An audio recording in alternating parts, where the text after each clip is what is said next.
Pre-show quid pro quo. Alex, you get one question. It can be any question in the world. It can be how many times have I found a four-leaf clover. It can be what is my favorite kind of dog. It can be any question. Go ahead. Go ahead and ask it. Now, I don't know if you've answered this question before. It's a two-parter. Okay? A two-parter. I don't know if that's allowed. It's a bit of a two-parter. Okay, Yeah. go for it. So everyone's staying indoors. We're doing a lot of cooking. You've worked in a lot of kitchens. And you know food. I do. So I'm going to ask you, one, what is the biggest piece of bullshit food advice that you constantly are running into? And two, what is the best piece of advice that everyone needs to take when they're cooking at home? So the biggest bit of bullshit that people need to get out of their heads is sear the meat to keep the juices in. Specifically when they're talking about cooking meat. You will hear it constantly, whether it's barbecuing or pan frying. They'll crank the temperature up on the pan. They'll put the meat in first. They'll brown it, get it really hot, almost scorch and burn the meat. And then they'll turn it down because you seal up the juices. That is entirely incorrect. If you cook meat, you are getting rid of the juices by adding heat to it. So don't worry about the whole turning the temperature up, searing the meat to seal the juices in. It's a complete fallacy. Don't do it. You want to have the pan hot, but you don't want to have it so hot that it's going to burn everything. And truthfully, burnt steak is one of the greatest travesties in any kitchen. Get that shit out of here. You don't sear the steak to keep the juices in. Just get rid of that. The best bit of advice that I can give... Was that the question? The best bit of advice that I can give cooks? Yeah. On the other end of the spectrum, yeah. This might sound a bit nuts, but unless you're baking. But I would say for people to stay away from measurements when they're going off of a recipe. Concentrate on the ingredients in there and... get rid of the whole, I add like half a cup of chopped shallots. I add this much vinegar. Before you add an ingredient, taste the ingredient and have a familiarity with the ingredient itself. And know that how much you're going to add is going to add this much to the dish. If the dish looks like, specifically if you're going to make like a stew or something, if it looks a bit dry, add a bit more broth. But just completely going off of, I add this many cups, it's mathematical, and I don't think it's helpful at all. So the recipe is a guideline. So look at what the ingredients, go off of the ingredients, and use your judgment. And a lot of people, I think, are hesitant about cooking because they want it to be exact, and you should try to approach it as a bit more fun, as a process of you creating a dish. So I would definitely say recipes are great, but try to pay attention to what's going in there, and as you're prepping, adding to stuff, adding to the dish itself. And the other thing is kind of like the second part of the question is taste as you cook. If you're cooking with chicken, obviously you can't do that. Make sure the chicken's cooked before you taste it, but taste as you cook. Does it need to be seasoned throughout the cooking, but just constantly tasting. Oh, that might need a bit more vinegar. That's where you add more vinegar. So that's why you stay away from like the direct, I just add this much vinegar at this time, and that's all you're going to need to add. No, add some, and then later on, if it doesn't taste like it needs a bit more, it needs more acidity, add a bit more vinegar. So that's the one. Don't be scared of the recipes themselves. Know what the ingredients are, know how they taste, salt as you cook, and get away from the whole, you only add this much and that's the only amount that you're going to need. That's all. That's it. That's everything.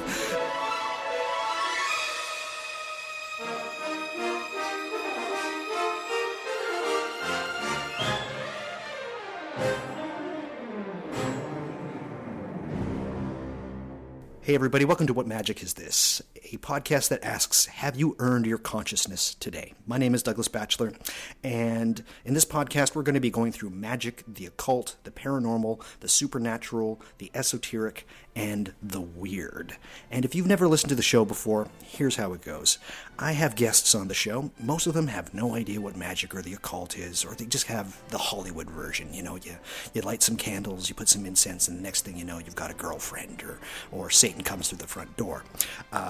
My guests, they get a list of about 25 topics, and they get to choose whatever topic that they want. I bring them in, we talk about it, and hopefully you guys get a little bit more of an understanding of these topics themselves. The show is topic-based, so you can jump in at any time, so if there's something that interests you, go there. think of it as sitting in on a tutoring session, if you will, about this topic. So with that, I've got a very special guest here today. His name is Alex. How are you, Alex? I'm doing very well, Doug. Thank you for having me on the show. No, Alex, my pleasure. Going to do a little bit of history. Alex is probably my oldest friend in the world. I've known you basically since I was, I'd say, 10 years old. But true friendship didn't really blossom until I was maybe 15, 16 years old. And so it's been more than 20 years of friendship. And hopefully here's another 20, 40, 60 years of friendship as well. So thank you so much for being... as long as it goes. It was really funny. I mean, hopefully this isn't too much info, but when you posted a photo of Jem on your Instagram, Jem being your old dog, it just really took me back to hanging out and, going for like the pork roasts or watching Evil Dead 2 on your TV back in the day. It's the best. That really kind of made me think, holy shit, we've known each other forever, man. A very long period of time. And it's one of those things that, we have our times where we don't talk as often as we should, but I'd like to say right here, right now, let's throw that in the garbage. We shall never be apart for too long. Alex, I also have to give you a big thank you right at the start of the show. When I was starting the podcast, I was having difficulties of figuring out what I need or what I need to do, and you were incredibly helpful as far as being my audio guru. You've been incredibly helpful, and especially with giving me advice, which I ignore and then realize at a later date that he was absolutely correct. So thank you so much, Alex, for doing that for me. Hey, you know what, man? The show sounded great. You're doing a wonderful job. It's really cool to hear how it's been improving over the episodes, too. So. Oh, thank you so much, Alex. And with that, thank you, and we will get to the topic that you've chosen. You've chosen a fantastic topic. I can't wait to talk about this. So, this is going to be a Fool's Gallery episode. The Fool's Gallery is a bit of a subset where I talk about certain people that have added their little something special to the occult or to the esoteric or to the magics. And we definitely have a very good fool in the gallery today. His name is Colin Wilson. So before we get started, it's very appropriate that this is going to be a Fool's Gallery, as this episode is going to be released maybe the day before, but most people will listen to it on April Fools, which is April 1st. So there's going to be a little bit of a catch to this episode. Now, a lot of people have said to me, Doug, you're very eloquent. You've got such this wonderful diction. You're very eloquent. I don't understand. I say, well, guess what? I edit my shows heavily. It takes me sometimes for episodes. If the episode is an hour long, I will probably be editing it for about 6 hours.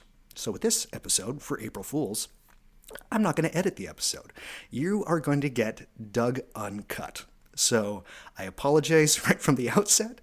I might be tripping over my words every once in a while. I might say quite a bit. If that's the case, so be it. But you are getting full Doug here. So I apologize, but let's have fun with it. And with that, we're ready to go. Alex, you ready? I am totally ready for After Hours Uncut Doug. Oh, perfect. Here we go. So who was Colin Wilson? Colin Wilson, more than anything, he was a writer. He was born to be a writer. He is an author of more than 100 books, so he's incredibly prolific at what he did. And this is for just over 50 years. He wrote over 100 books, so that would be about 2 books a year, and these aren't small books. He is mostly known for writing one book in particular, which we will be going through a little bit. I don't want to concentrate on it because it has been covered by tons of people before, so they can say more about it than I can. I do love this book, but we'll wait to talk about it for a little bit. Colin would have considered himself a philosopher, and in this regard, I am going to agree with him wholeheartedly, and stay tuned for that. Are you aware of the Fox and the Hedgehog at all, Alex? Is that the one where the fox is swimming across the river and the hedgehog is on his back, or no? Totally incorrect. Come on. That's the scorpion. Never mind. No, I am not familiar with the fox and the hedgehog. Please. So there was a Greek poet called Archilochus. I'm terrible at Greek pronunciations, and sometimes I actually do purposefully screw them up, like Plotinus. I call them Plotinus because I know it bothers people. Anyways, Socrates. Everybody knows Socrates. This poet, Archilochus, he had a line of poetry about the fox and the hedgehog, and here's what it is. The fox knows many things. A hedgehog knows one big thing. And Colin Wilson was a hedgehog. So with that, I'm going to get into a little bit of the life of Colin Wilson. He was born in Leicester in 1931. Working class parents. They worked for a living. His father worked in a shoe factory. They didn't have a ton, but they always made sure that Colin had what he needed growing up. He was an incredibly smart young man, very, very intelligent. While attending school, he had an absolute love of science. And in fact, by the age of 14, he had written a book which is a collection of essays called the Manual of General Science. He was 14 when he did this, so not unlike another Wilson, Robert Anton Wilson, he had started writing at a very, very young age. So he knew he wanted to be a writer, had no doubts about it. He left school at the age of 16, but as I mentioned, he wanted to do something with this writing skill.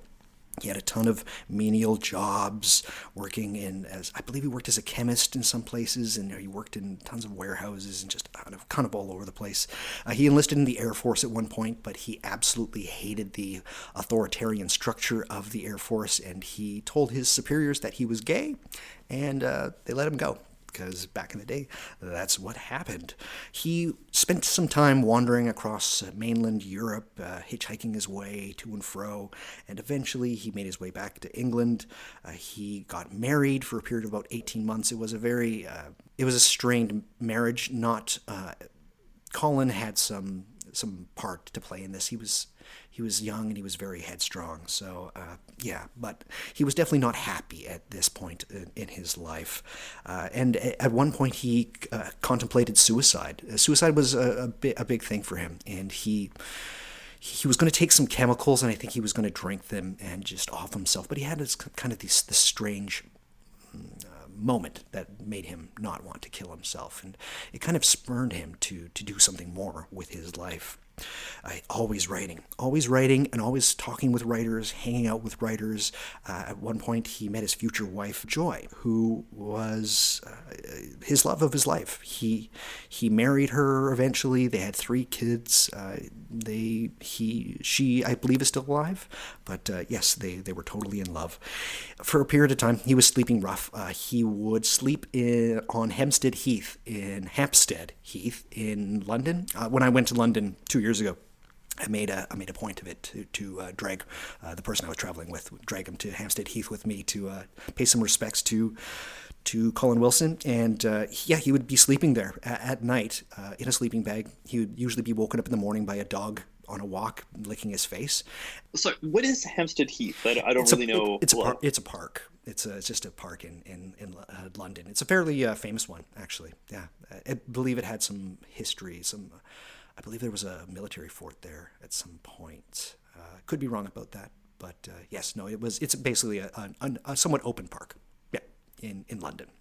Not as big as Central Park, but still big. But no, like occult significance. Zero. Just sort of like But he would be sleeping there at night, and then when his free time, he would go to the British Museum, and he would take books out, and he'd be reading them, and he'd be writing them. So he did this for a long period of time. He was very isolated at this point, but he continued writing, and he continued writing in his journals, and he was working on a book at the time called Ritual in the Dark, which I've read, and it was eventually published. It wasn't the greatest, but his dissatisfaction with life and this feeling of disenfranchisement with the world and with other people, just total isolation, he started writing in his journal. And what he was writing was actually quite good, and he felt that he had something, because he started writing about figures that he adored that were kind of going through life the same way that he was, feeling isolated and feeling that the world doesn't suit them ever at any point. This eventually became a book called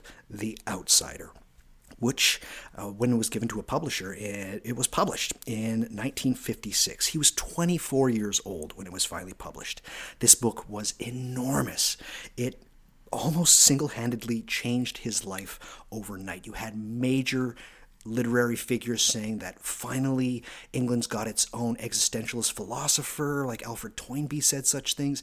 He went from being an absolute nobody to somebody that everybody was talking about at 24 years old, which is incredibly great. It's hard to find pictures of Colin Wilson as an older gentleman, because all of the pictures of him are seemingly of him 24, 25, 26 years old from this period of time. He was a big deal. I was going to make a joke that he's the philosophical Justin Bieber of, there you go. There you go. One moment he was sleeping on Hampstead Heath, the next moment he was eating caviar and drinking champagne. It really was like that. He was lumped into a group called the Angry Young Men group. Do you know anything about the Angry Young Men?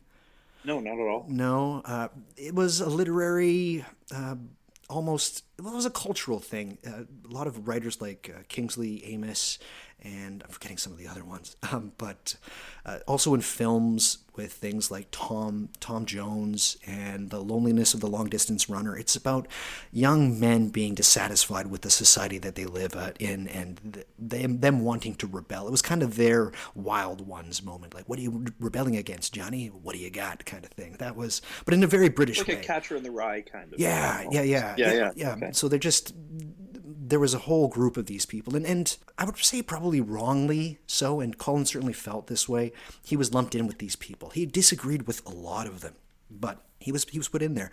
Eventually, he distanced himself for many reasons, but I'm not going to get into it.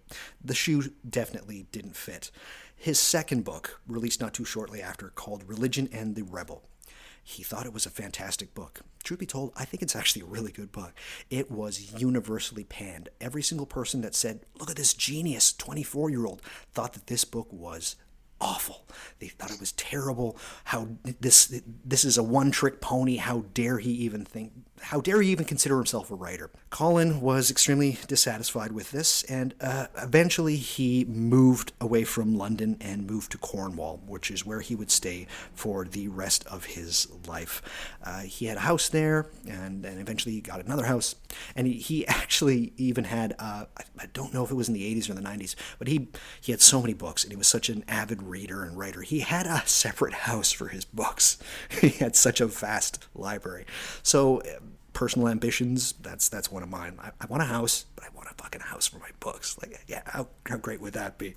He stayed there till the end of his life in Cornwall. He had stints where he would, I believe he taught classes for a semester or 2 semesters in New York, in, I believe, Virginia, and in Washington State.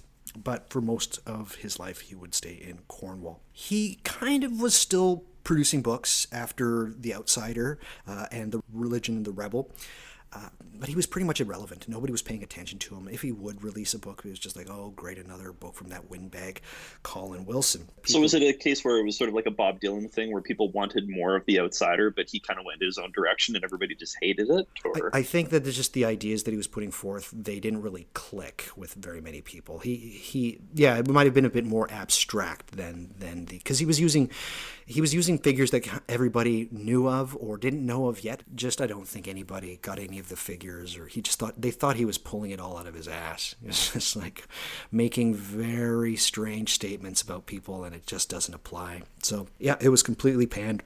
But until 1971, where he produced a book called The Occult, the ultimate book for those who would walk with the gods. And it is about the occult. And that is kind of where most people that are involved in magic know of Colin Wilson, besides The Outsider.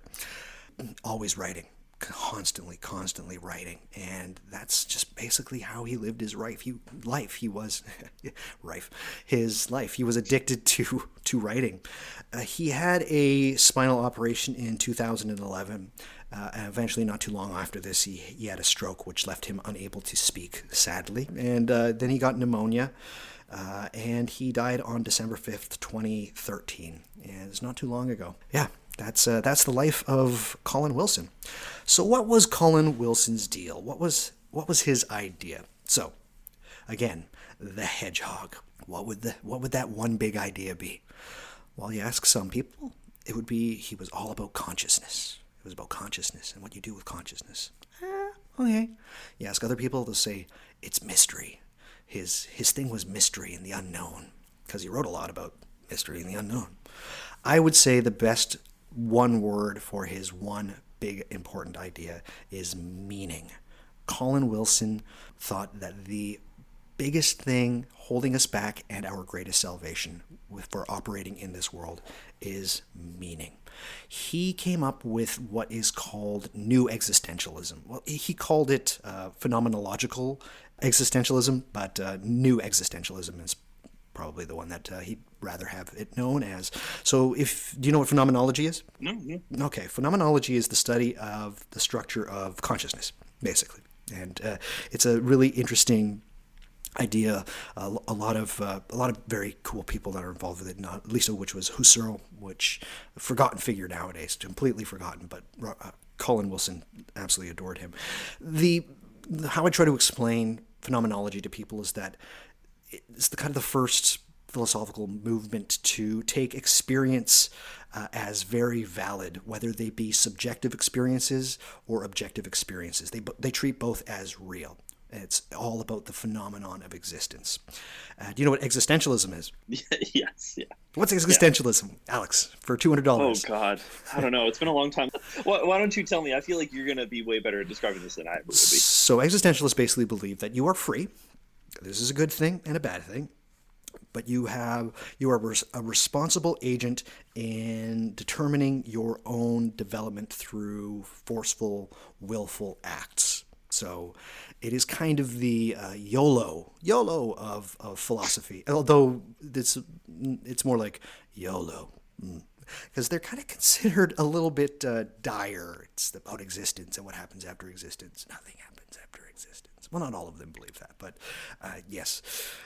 I guess there is a way of seeing it as dire. I mean, I choose to think of it as like because nothing matters, you can do anything, and there's sort of a certain joy in being unencumbered by worrying about all of these sort of moral judgments that are handed down by right. other groups, if that makes any sense. You have a life, take advantage of your life and be good, and it's in some ways it has an incredibly positive philosophy that it puts forward, absolutely. And Colin Wilson, he loved the idea of existentialism, but he had disagreements with a ton of them, and he met quite a few of them in his life. I believe he met Camus. He never met Heidegger. He did. I think he met Sartre. I'm not positive that he met Jean-Paul Sartre, but existentialists, Colin Wilson thought that they were fatalistically romantic. They were slightly defeatist. Mainly due to the fact that it purports a certain fallacy of insignificance with people, and that you're only here for a short period of time, so it doesn't really matter. That's it. And I know people that would definitely disagree, and I don't agree with myself either on that. So, but this fallacy of insignificance is what plagues the outsiders that he was talking about in the book, The Outsider. People that just don't fit in, and they get very despondent. A good example of a lot of fatalistically romantic people suffering from the fallacy of insignificance is the romantic poets. They usually either drank themselves to death or they didn't have great, but they produced amazing art. They were outsiders for sure. So Colin Wilson, he thought that existentialism was very vital, but it needed a bit of a repair. So why do we feel like this? Why do we feel that we have this complete freedom to do absolutely everything and we are burdened by it? What is missing from our lives? And Colin Wilson, he said it very plainly. We don't have meaning, or we mistake how we get meaning. He wrote a book called Introduction to the New Existentialism, which is a wonderful book. I think of his books, it is one that is completely underrated, and it is certainly worth a read. And it should be read by more people that consider themselves existentialists. I have a friend who's very big on existentialism, and I suggested Colin Wilson. You should read Colin Wilson. And they're like, I don't know. New existentialism. It's like new Coke. It's like, well, not really. I'm just going to sit over here and be miserable for a bit. It's like, okay, you enjoy that. But so how does one get to take control of their life through this new existentialism? And Colin Wilson, he wrote about it his entire life. But he came down to several small things, but one really big thing. And it's all about intentionality. And what he means by that is how you intend your perception to get meaning from the world. And it's he goes through all of his books have a little sprinkling of how this intentionality and how to direct your consciousness or your perception to get meaning from the world. In figures that he was covering, he kept talking about this thing called absurd good news, where life seems to be full of life, and it's almost like it's Christmas morning, every moment of your life. Like, just everything is always great all the time, which is incredibly interesting. But this is the biggest thing that I want people to understand about Colin Wilson, is that, and what really draws me to him. He thinks that we pluck meaning out of the world, that meaning is out there and it exists in some small package that we're just, it's there for our taking. It's like, this moment is going to be meaningful for me, so I'll grab it and that's mine. Colin Wilson says, no. Meaning is everywhere. It's around you at all times. Every moment could be a meaningful moment, but right now we are being lied to by our consciousness. There is something that we just don't get. He was a huge fan of Abraham Maslow. Do you know who Maslow is? As in, like, Maslow's hierarchy of needs, or no? Bingo. Is that a different Maslow? No. Okay. All right. Yeah. The other thing that was very interesting about Maslow is that a lot of Freudian psychotherapy and psychology was based around people's neuroses and the things that were afflicting them. Maslow might have been one of the first people to say, well, what is the psychology of functioning, well-adjusted people? Which is a really interesting thing for him to examine. And he released notes, and Colin Wilson's ears just pricked up when he found out about this. He says, one thing that a lot of these well-adjusted, very high-functioning, they're able to effortlessly glide through the world and things are okay for them, is that they have these things called peak experiences. And a peak experience is, again, that feeling of Christmas every day, like everything's is great. It's a moment of clarity, of enlightenment, of everything kind of fitting together. And they're very strange when they occur. There's one person that I think Colin talked about that Maslow brought up. And they had a very strange relationship. I believe Maslow died in 1970. I could be very wrong, but it doesn't matter. But some woman was talking about her peak experience where she was cooking food for her family for breakfast, and for some reason she was turning around to put eggs on one of her children's plate. And as she did so, the sun came through the window. And she said she just stopped, and she had a moment where everything in the world made absolute, complete sense to her, and everything was fine. Now, what's interesting about a lot of peak experiences is that we don't know where they come from or how they occur. And a lot of the times, they're out of our control.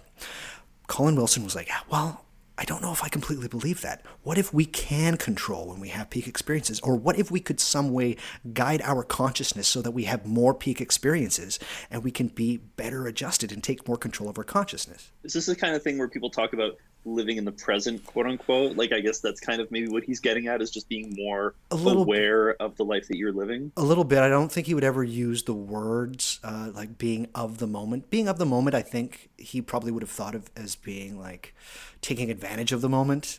But he was more direct yourself inward, right? Like, take a look at actually how you're thinking. He has this, I'm going to say it's not the most eloquent metaphor, but he called it the robot. And we are all robots, and we act robotically. And most of our actions, and this isn't something like breathing, but most of our actions come from the robot. A good example of this is when you're driving. You can drive and be listening to music and get yourself home. And what has occurred from when you got into the car to the time you got home, you have zero recollection of. You have no idea actually what happened.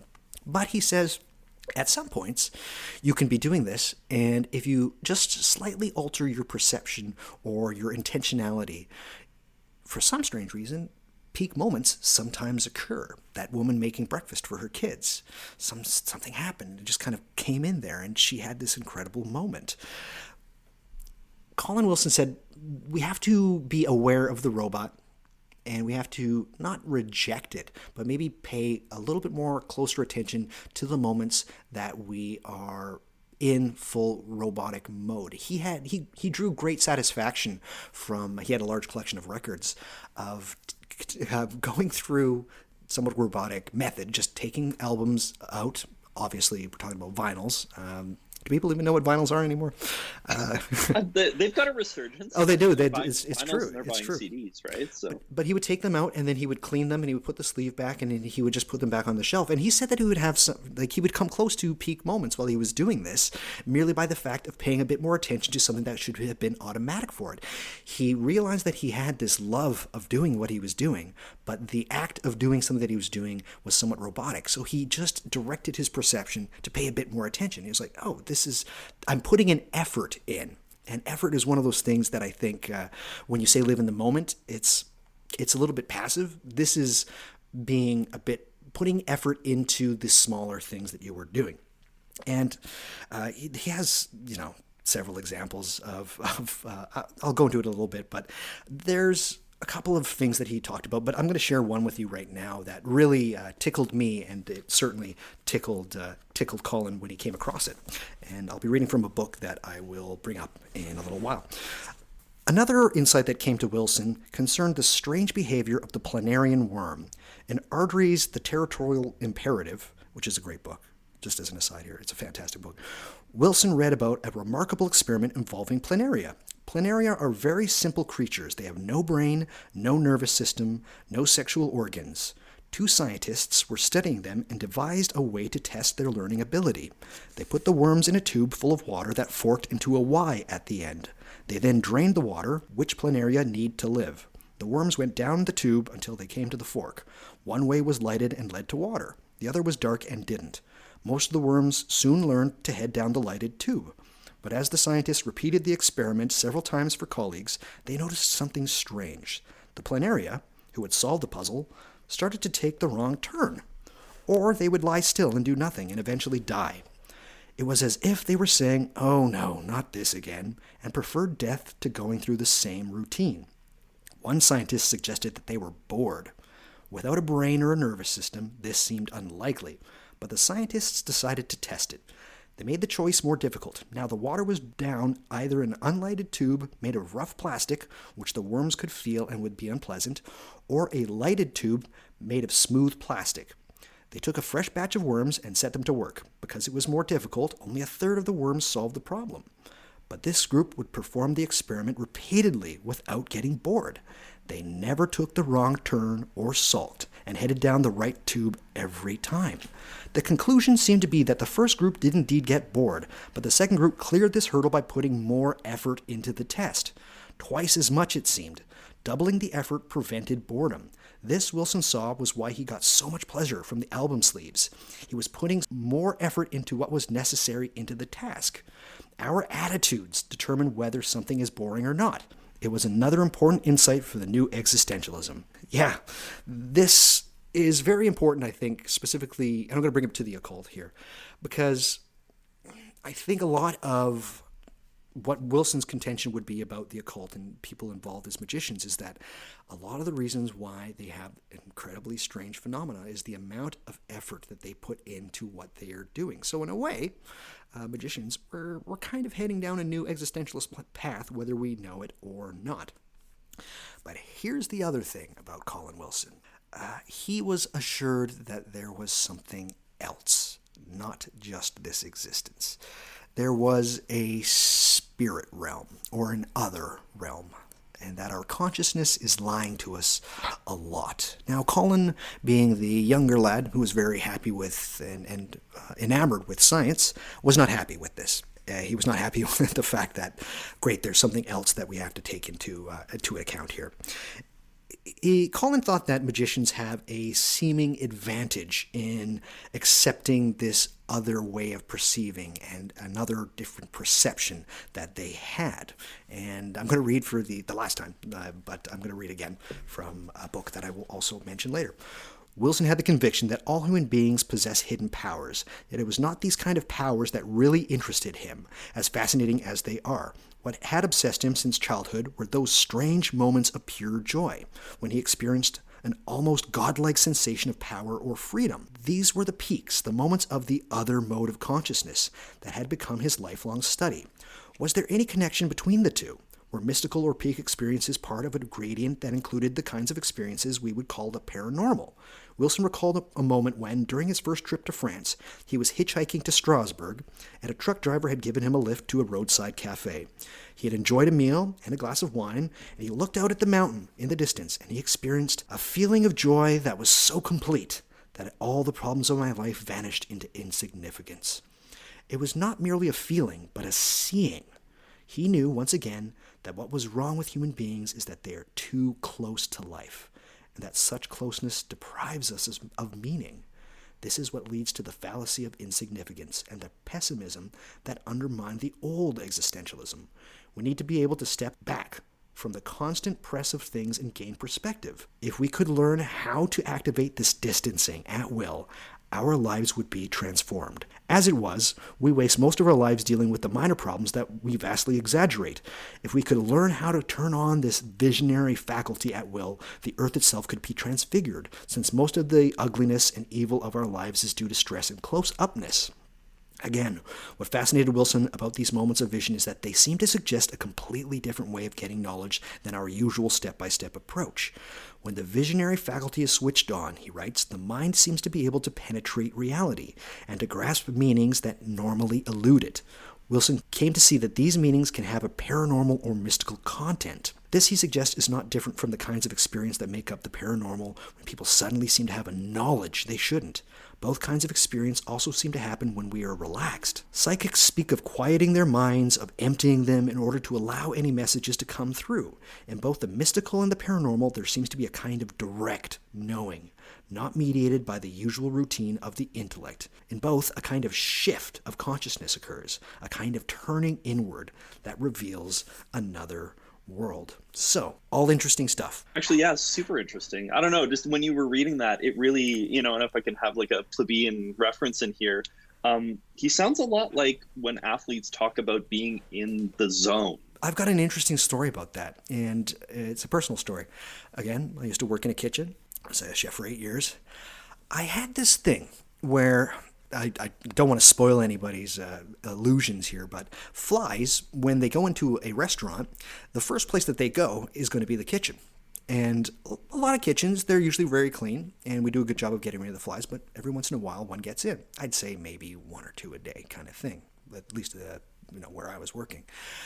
I don't know how, and it wasn't through practice. I wasn't practicing at home, but I started to do, and I was doing a lot of occult stuff at the time. I decided that I would be excellent at catching flies by not thinking about catching flies. And it would be one of those things where they would be flying and I could just reach out and grab them. If you could talk to some of the other sous chefs at the time, that they would be constantly stunned that I could, by not paying attention to them and not even realizing there, but turning a little bit inward and already knowing that I could catch the fly, I could just reach out and catch them. I could do that. And I don't know if this story relates, but it's a lot of athletes, they train to get as great as they are. But there's this other thing of which you brought up.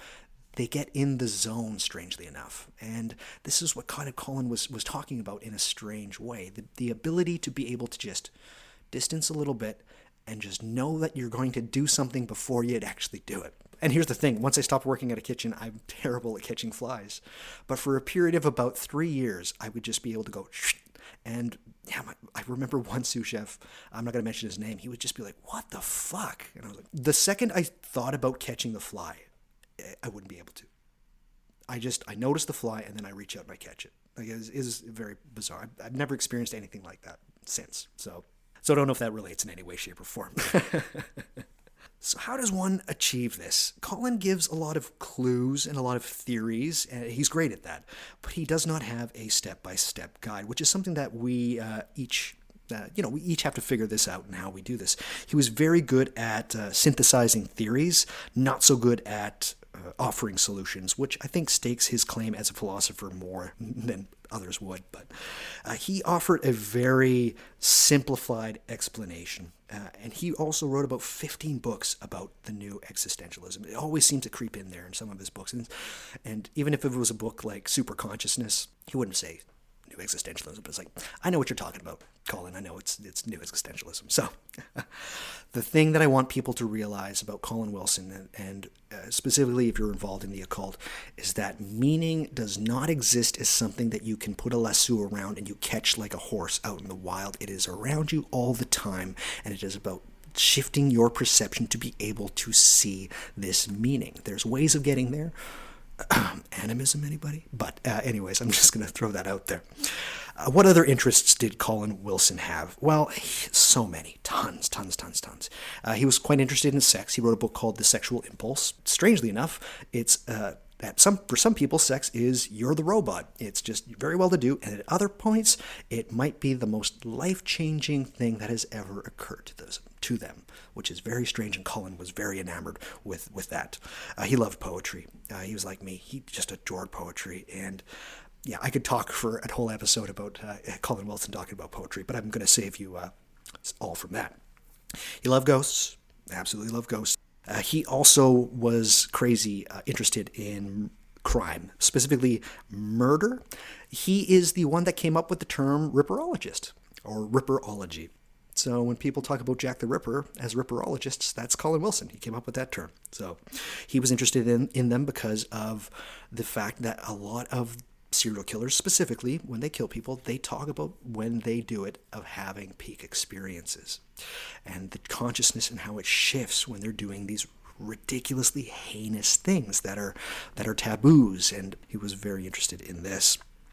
He liked brain hemispherics, the left side of the brain being very analytical and detailed, and the right hemisphere broad, open, that kind of thing. I'll talk more about that in a little bit. He was also very enamored with UFOs, because who isn't? And he loved mysterious history, things like Atlantis and all of that fun stuff. Again, he was a hedgehog, though. All of this was about meaning and the stories of meaning and consciousness and meaningful things that occur. What would he have thought about, I guess, maybe they didn't have the term back then, but like conspiracy theories? Because he would have lived through, JFK being shot or, any of that stuff. So I don't know if he wrote a book about conspiracy theories. I could be totally incorrect. If I am, please correct me, any of my listeners. I don't think he put too much validity into them. I think he thought that it was mainly groupthink kind of thing. He was very concentrated on the individual and what they thought, less so much about society at large, except for individuals within society. That was kind of his thing. The outsiders, the mystics, that kind of stuff. So let's go through some works of Colin Wilson. So The Outsider it's a great book. I know people that read the book when they were like 13, all the way up until people that were like 40. It is a book that I believe in another 200 years, people will still be reading it. It has never gone out of print. It's been translated into 30 languages. It is a true classic, and it is definitely a book that you should read at some point. I don't know if I would suggest people for that to be, if they've never read Colin Wilson, for it to be the first book that they read, because they're going to come in and think that is only what Colin Wilson's going to be talking about, and it definitely is not. But please don't forget that he called it the Outsider Cycle. There's 6 or 7 books within this cycle, and they all go together in a very interesting way. So if you're going to read The Outsider, I would also suggest reading the other 6 books, if not The Outsider, and then an introduction to New Existentialism, which is wonderful. It is a fantastic book. If you want to get all of his information about New Existentialism, it is in that book. He wrote another book called Poetry and Mysticism. This is it's short. You can read it in 2 hours. I believe if you subscribe to the Open Library online, you can find a copy, because copies of it go for, I think, like $80, $100 online. The mystical side of poetry, the poet as mystic, and it reads like I'm not going to say a dream. It reads very well. It might be Colin Wilson at his most eloquent and most poetic, and thankfully it's on a book about poetry. I would suggest it for everyone. The book, The Occult, and it's a good book. I like The Occult. the figures he goes through, Blavatsky and Crowley and these people, it's interesting. It does have maybe the best worst cover of all time. The cover is a snot green. Here, I'll hold it up for you. We're chatting through Skype right now, but oh wow, yeah. So it's snot green. I'm seeing like olive jello green, with like a fuchsia 80s workout bracelet pink. Yeah. It's actually purple. It's not pink, but it's purple. But, okay. But close enough. But it's a very striking cover, because if you're ever in used bookstores, you could kind of spot it from afar. You're like, oh, there's Colin Wilson's The Occult. It is in here that Colin Wilson talks about Faculty X, which is perception beyond sense perception. I don't like the term Faculty X. It's basically, he's talking about psi effects and psychic effects and whatnot. And it's I believe he equated it also to a very pointed perception that can be directed. I will sometimes, every once in a while, when an occult conversation online gets a bit too serious, I'll just say Faculty X, and people will ignore me and they'll go away. So that's I'm kind of into that though, because I mean, we've talked about the five senses, as as a society for a long time, and I feel like that doesn't encompass the entirety of human perception. I mean, you think about something as basic as balance. Correct. Like your sense of balance. Where does that fit in? I guess we could talk about that being a sense of touch, but I don't know. I just think that you think about things like sharks being able to sense magnetic fields with organs that are in the tip of their nose. I feel like we're maybe not really sort of talking about human senses with the same kind of language that sort of encompasses everyone's experience. Bingo, absolutely. And we, at last count, I think they say that we have about 20 senses. Sense of time being one of them. Yeah, we've got more senses than we think. I remember having a conversation with a friend on this podcast. I believe it was my coincidences episode, and I was talking about how animals can sense earthquakes before they actually happen, and he goes, well, animals have more senses than we do. And I just kind of went like, do they actually? Like, I don't know. We write all these books about superheroes having these and things in sci-fi having these abilities that we don't have. What if we very well might. Anyways, that's a totally different podcast. But yes, Faculty X. Worth looking up. And there will be a link in the show notes to a website that goes through Faculty X in really great detail, far better than I can. Look it up. He wrote a book called Mysteries, in which he goes through T.C. Lethbridge. He's kind of the Indiana Jones of weird pseudo-archaeology. I don't have enough time to talk about him in this episode. Very cool person. Somewhat influential. He was completely panned in his lifetime. Everybody thought he was insane. Yeah, interesting fellow, influential to a couple of people. One of them, the musician Julian Cope, who's about antiquarianism, Stonehenge, and strange druidic sites within the UK. And yeah, that's it. But it's a good book, and it's considered part of what is the occult trilogy. He wrote a book called Frankenstein's Castle. That's about brain hemispherics. His understanding of brain hemispherics were mainly based off of Julian James's The Origins of Consciousness in the Breakdown of the Bicameral Mind. It's an interesting book. It's a fun read. It's a short book. Copies are very expensive online, but it's definitely worth reading. But I was thinking today, because I never tried to put the two together. One of my favorite books in the world is called The Master and His Emissary by Ian McGilchrist, in which he reinvigorates the idea of brain hemispherics. And I wonder if anybody listening, because I have tons of fans all over the world, if Colin at all, I don't think there's anything on Google. I looked earlier today, but I wonder if he read this book, The Master and His Emissary, if Colin read this book, because it probably would have blown his mind a little bit more, because he was very big on the idea of having in our brains a Stan Laurel and an Oliver Hardy, right? Like one side is very all spastic and kind of all over, the other one's a bit more, reserved and open and good. But Frankenstein's Castle is definitely worth reading. Maybe one of his most underrated books is a book called A Criminal History of Mankind. It's a large ass book. And with all of these podcasts on true crime's big. It's always big, but it's definitely big now within the online community. I don't hear this book talked about enough. And he goes through crime. It is A Criminal History of Mankind, but it is more relating to why people are criminal and what might be the thought process towards criminality. And and murder. It is definitely worth a read. If you are one of those people who loves the occult but also loves themselves a little bit of true crime, you have to read A Criminal History of Mankind. It is an absolute must. There's Beyond the Occult. Colin Wilson actually said Beyond the Occult, which is the last of the occult trilogy, was his greatest nonfiction book that he ever wrote.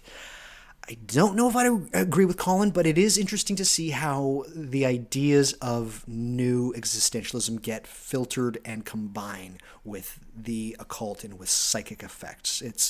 It's worth a read for sure in that respect. It's not my favorite thing that he's written, but I can see what he's going for.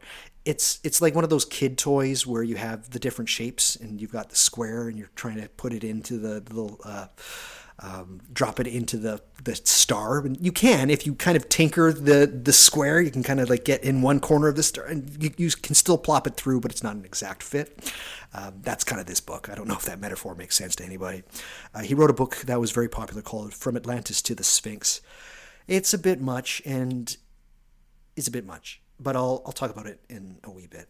And one of his last books was a book called Super Consciousness, which is it's quite good. It's a quick read. It's a nice little. It's a very scaled down. It's all of his ideas about consciousness put into one book that you can read in a day. It's a very lovely parting salvo from a fantastic writer, and I definitely suggest that book. And I believe they just re-released it, so people can pick it up for somewhat cheap, and they definitely should. Fiction books, ooh, not great. They're okay, his fiction work. He's got a book called Adrift in Soho, which is quite lovely. But his other work is, they're cult books. People love them. The Mind Parasites and The Space Vampires. The Space Vampires was made into a movie by the director of the Texas Chainsaw Massacre, Toby Hooper. Correctamundo. Yeah. Have you ever seen Life Force? No. I do enjoy Texas Chainsaw Massacre. Yeah, so, yeah. You gotta watch Life Force. It's So, Colin had a friend. I think it was Foles, who wrote a book called The Magus, and when they made a movie based on the Magus, Fowles went to Colin Wilson and said, "Is the absolute worst adaptation of a novel into a film, the worst." And then once Life Force came out, Colin Wilson rang up Fowles and said, "There's a worse one. There's a worse one." So they're interesting books. If you like Colin Wilson, you should probably read one or two of his fiction work just because he crams his ideas into them, which is very interesting. And one last fiction book that he wrote. He wrote a book called Lindgard, which I believe was also called The Killer. And it's brutal. It's a rough book to read. It is it's a serial killer book, and incredibly pessimistic. And if that's the point of the book, Colin Wilson was probably a better fiction writer than a lot of people thought. Yeah, it's a rough read, and if that is the point, then he did his job very well. I did find a copy of Lindgard, and I was quite shocked. I was like, it's a tough read. It's one of those books you read a bit and you have to kind of put it down. Like, no, man, there's nothing good in here. Like, not like it's well written, but it's like, this is a black hole of a novel, right? Like, kind of like The Blind Owl. I don't know if anybody's read that. I read a lot. I'm just going to drop that in there. Faults. So, Hedgehog Wilson, because he wrote so much, he repeated himself constantly. He wrote the same book over and over again, and he would use the same ideas. And specifically when he dealt with the occult and UFOs, it would be the same stories over and over and over again. The man had to make a living. He really did. And I don't know if Cornwall was expensive. Maybe he needed a third house for his books. But he did repeat himself quite often. He was very opportunistic. More so in the 80s and the 90s with the UFO resurgence and things like the X-Files, stories of ghosts and UFOs and the supernatural. He would, quick, time to get a book out. We'll write about this. When there was the 100th anniversary of the Jack the Ripper, because of course he put like 3 Jack the Ripper books out there and make some cash. Although his Jack the Ripper stuff isn't too bad. And when Graham Hancock and Robert Bovell in the mid-90s started putting out books about different theories of the Sphinx and the pyramids, which are true. Sorry, everybody. But anyways, of course, Colin Wilson got in there, and he released some strange books like From Atlantis to the Sphinx, that kind of stuff. Yeah, he needed to make a living, and he was a good writer, and he could bang out a book very, very quickly.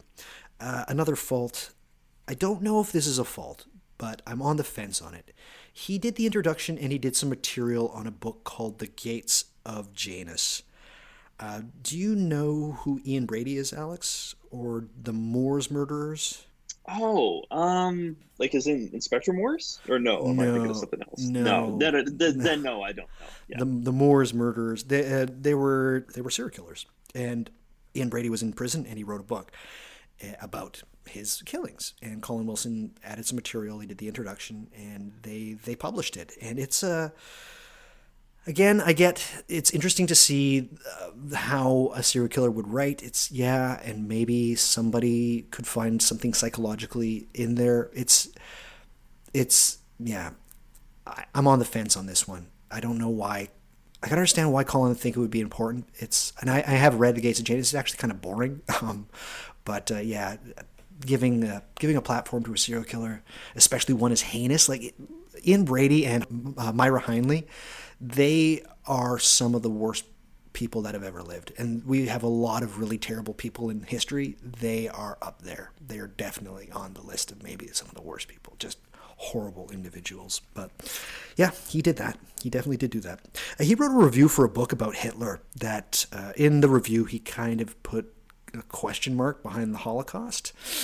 He was not a Holocaust denier. No, he was not. But it was just kind of like, this is maybe not all the stats are correct. And this was in 1974. He should have known way better. And it was the only instance where he talked about the Holocaust after this. But yeah, I don't think he was thinking at the time. And he just released, and he was like, maybe we don't know everything about the Holocaust. And just, you don't do that. You don't do that at all. Yeah, there's some instances where playing devil's advocate is maybe still not morally advisable. Yeah, that would be one of them. As you do, he was pretty sexist in a lot of his views. Yeah, I'm just going to put that out there. Drugs. He hated drugs. He didn't like the idea of drugs.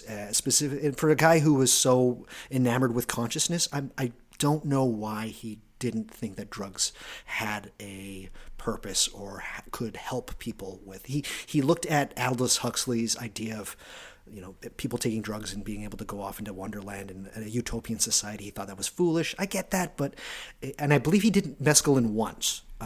He did mescaline once. He didn't like it, and he just never really, drugs weren't his thing. But I don't understand why he didn't take that extra step, and maybe try something like psilocybin or... I was going to say, yeah, I mean, sorry, I'm forgetting the term. It was like euphoric news or something like that. The great good news. Great good news. Great good news. Yeah, I mean, that's another thing that kind of reminds me is like a mushroom trip or an acid trip. Like, those kinds of experiences seem like they are chocked full of that kind of stuff. So exactly. Yeah. And I do consider this a fault of his. I don't understand why he couldn't take that next step and realize he was all about control, right? And it was about control of perception and control of what you were doing with your consciousness. And to take drugs, I think it was just to let go. And he took a very black and white stance on drugs. I wish he just would have pushed on that door a little bit more. I mean, he also lived through, Timothy Leary and, sort of the implosion of the drug culture. So, I mean, that could also have colored his perception. But that could also have predated the 60s and the 70s, his attitudes. I'm not sure. So, yeah, no, I just think he just didn't like the idea of giving up control. That was it. Like, he just didn't like I can't control it, therefore it doesn't have as much validity to it. But he was wrong. I really do think that drugs are they're there for a reason.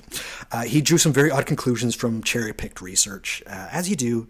But yeah, some of his conclusions you're just like, what in the fuck are you talking about? What? But that's a lot of people. He also, because he wrote so much, he spread himself very thin. He had a hyperactive need to do everything, to write constantly, much to his detriment, I think. And he might be better known specifically as a philosopher if he maybe wrote less. But I think he was addicted to writing. I think there was something in him that needed the process of writing. It was what kept him alive. It was his life, and he just had to keep writing. That was it. And it's unfortunate because a lot of what he wrote was the same stuff. So we're coming to the end pretty quickly here. And the question is asked, why do I love Colin Wilson? Why, of all the figures, why would Colin Wilson be on a list that I give of 25 topics to people? And why am I having such a fun time right now? I was trying to think if there would be, it's a silly thought, but if there would be a patron saint of the What Magic Is This podcast. And, you got your saints that you like. You got St. Francis, you got St. Cyprian, very cool, and St. Christopher, got the archangels. But I'm going to say, if there was a patron saint of this podcast, it would probably be Colin. And I have this thing where every couple of years, 3-4 years, it's called Keeping Up with the Wilsons, where I'll go back and read Robert Anton Wilson books for a little bit and Colin Wilson books.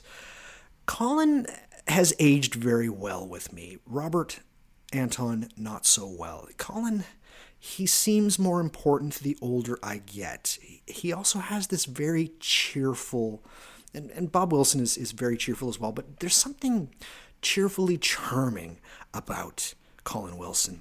And I think the biggest thing that why I would have Colin Wilson as a patron saint of the podcast is he loved sharing. He really did. And he loved giving people information and new ideas. That was also an addiction for him. And that really resonates with me, the idea of sharing things. I love sharing things with people. I'll give you books, and I think you actually have a couple of my books still, don't you? It wouldn't surprise me at all. Yeah, I'm sure that I probably do somewhere on the shelf over there. So. I just have this thing where I'm throwing books at people, not just with my links on my website, but Colin had this as well. So yeah, if there would be a patron saint, it very well might be Colin. It's not official yet, but I love a lot about Colin Wilson, and he also knew how to rock a turtleneck, which I do as well. So the man wear a damn fine turtleneck. He was eternally curious about the uncanny, and I think that time will serve him very well. Any criticisms that are brought up about Colin Wilson, he talked about ghosts and UFOs and the Sphinx and mysteries. He was a foolish man. He called himself a philosopher, but he was incredibly foolish. I think that time will serve him well in this regard, specifically for having curiosity as a very important value in his life. And I identify with him a ton. It's this childlike curiosity that Colin has. I get a couple of I get messages every once in a while, and they use a word a lot. They say, I want to experience the divine. I want magic to help me experience the divine or to get glimpses of the divine. And first of all, I don't know what your definition of the divine is, whether it's God or whether it's something else. I say maybe try to hone it down, people. Go for the other. That's where to look. Seek the other. Divinity is a hard thing to grasp. Most times it will be a letdown as you are setting sights too high on what is your idea of divinity. Stick with magic and stick with this other. A gentleman I talk about quite a bit on my podcast, Gordon White, his definition of magic is a culture-specific way of experimenting with consciousness and psi effects. This is the other that interested Colin Wilson, and it's the other that interests me. So people, I think, should definitely stick with, instead of setting your sights on the divine, go for the other. You know it's there. It's that world of meaning that you think that you can just go and grab. No, it's around us always. And it's our perceptions to be able to look and see this that is beneficial for us to be able to navigate. And it is, in Colin Wilson's estimation, it was the thing that could help us get to the next step of evolution. And he really did think that this could happen. It's paying more attention to our consciousness and meaning itself. So I'm going to read a little bit from that book I mentioned earlier, Poetry and Mysticism. And here you go. He says, "To our descendants, it will seem a grotesque absurdity that the human beings of the scientific age bumbled and stumbled through life in such a short-sighted manner, incapable of grasping the message that is presented to them so plainly by moments of affirmation consciousness or by moments of crisis. It will be obvious that we are a little better than imbeciles, for it should be obvious to even an imbecile. If our problem is willingness and the fragmentary nature of consciousness, then nothing can save us but a violent and determined attempt to achieve something that deserves the name of consciousness." So that's it, Alex. That's Colin Wilson. Cool. I mean, I guess the one question I would have too that's sort of just about him in general is he's produced so much work. Yeah. I feel like that breadth of material cries out for some kind of synthesis. Like, has anyone written a biography about him? Has anyone done any qualitative or quantitative analysis of his work? Or it's like I saw this question coming, Alex. You ready? So where to go? So this might be where I give suggestions as to where to head to. I normally do this on my episodes. You're probably going to think that I'm going to suggest a Colin Wilson book. If you've never read a Colin Wilson book, don't start with a Colin Wilson book. I want you to pick up a book called Beyond the Robot, The Life and Works of Colin Wilson by Gary Lockman. I think it might be, and I've read a lot of biographies, but I think this might actually be my favorite biography because it does exactly what you asked, Alex.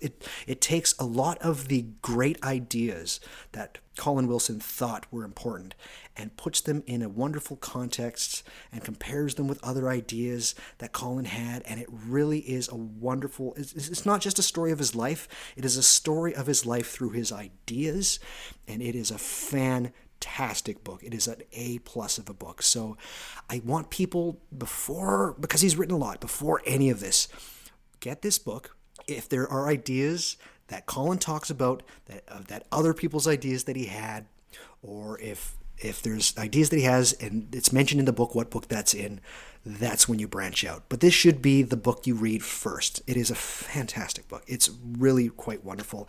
And Gary Lockman is, if not anything, the heir apparent of Colin Wilson. A wonderful, fantastic book. And I've said wonderful maybe 50 times this episode, but I can't think of a better way of explaining Gary Lockman and his work, specifically Beyond the Robot. So get that book. It is fantastic. There's also a book called The Ultimate Colin Wilson, and it's very newly released.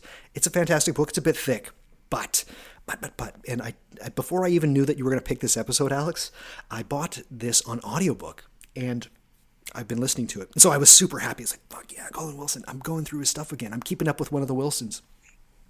Whoever they got to do the reading of the audiobook is perfect. It's like Colin is sitting there reading to you. It is, that's a chef's kiss. I know it's a podcast. You can't see a chef's kiss, but yes. And The Ultimate Colin Wilson goes through The Outsider. It goes through the introduction to New Existentialism, mysteries, the occult. It has segments of it, and it really is, of Colin's words, it is the best synthesis of his work. And so I definitely suggest that. Pick that up. Go there.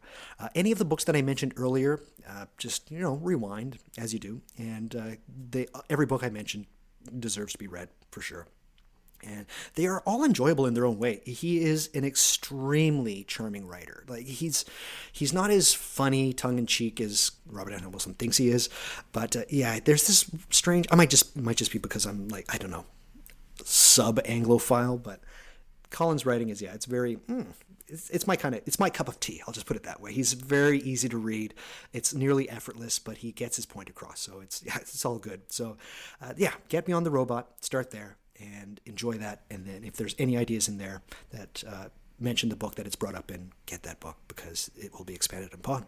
And with that, that's the end of the program, Alex. You made it.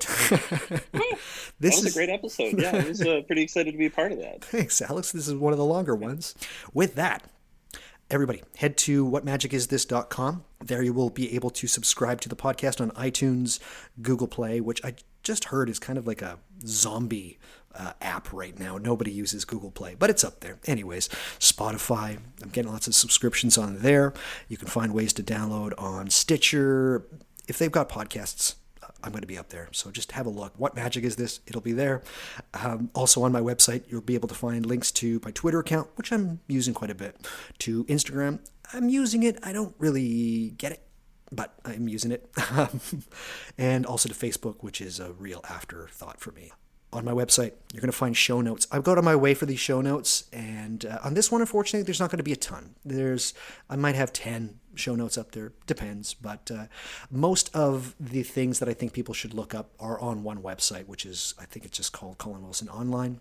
You can find more information on Faculty X, more information on New Existentialism. It's a fantastic research, and that's the place to head to.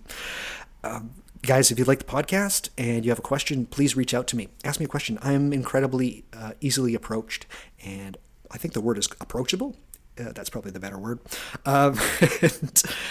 Through either email or Twitter or Instagram. I love hearing from you guys. A lot of you guys have been really positive. If you love the podcast, leave a review either on iTunes or any of the other platforms that my podcast is available. I love those. Those reviews are very nice. Specifically, if you write something about me, that'd be really cool, because writing is cool, guys. I don't know if you know yet. Colin Wilson says writing is cool, and I say yes as well. And this is a bit time sensitive, so it is until the end of April 2020. There will be a survey up on my website. I've got about 50 people who filled it out. And if you guys want to have a bit more of a say as to what topics get chosen on the podcast, please fill that survey out. There's about 50 topics on there. You get 10 picks. And yeah, that's going to close in a month. So hop to it. Anyways, and with that, Alex, thank you so much for being on here. We got to end with the post-show quid pro quo. This is a pretty easy one. You ready? Oh, I'm ready. Yeah. Okay. So, who is your favorite philosopher and why? That's a good question. Watts. Alan Watts. Alan Watts. Interesting. Yeah. I feel bad because he's my favorite, quote unquote, and I couldn't remember his name. So I just find so I'm challenging in a really interesting way. I don't know. I give that a pass. No, he's definitely a philosopher. Yeah. No, I agree 100%. Yes. Yeah. No, have you ever read, was it Tao the Water Sideway? I believe is what it's called. It was a book that was produced after he passed away. It's awesome. It's one of those books that nobody or very few people, it was very influential in its time for when it was released because of his death. So a ton of people read it. Pick it up if you can, because it's the best of Alan Watts. And yeah, I love Alan Watts as well. I really do. Great pick, Alex. Great pick. Right on.